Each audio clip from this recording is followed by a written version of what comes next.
Hey friends, this is the Mrs. Volfie from our Half Acre Homestead. I'm going to show you a cheaper and easier way to make your own baking powder.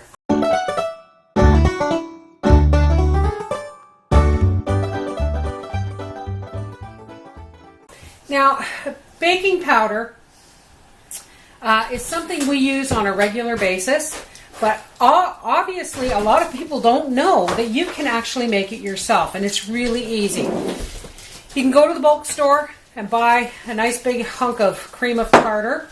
And cream of tartar, by the way, is a powder that's found on wine corks in certain wineries. It's a byproduct of the wine industry, really. So you're going to need cream of tartar. You're going to need cornstarch, and if you don't want to use cornstarch, you can use arrowroot powder or you can use potato starch. And you're going to need baking soda, and it's a real simple recipe, folks. It is 2 parts. In this case, we're going to use 1/3 cups.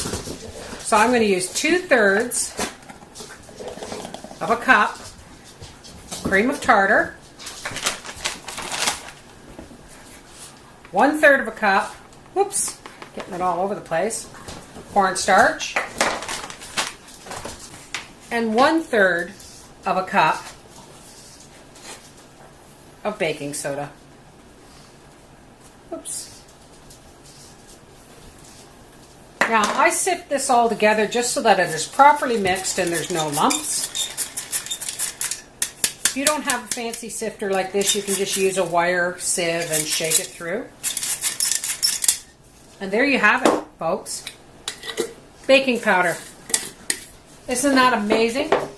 Now, we're just going to put it in a mason jar, and I want to show you one more really cool thing. Let's get this into our mason jar. This is going to be about 1.25 cups.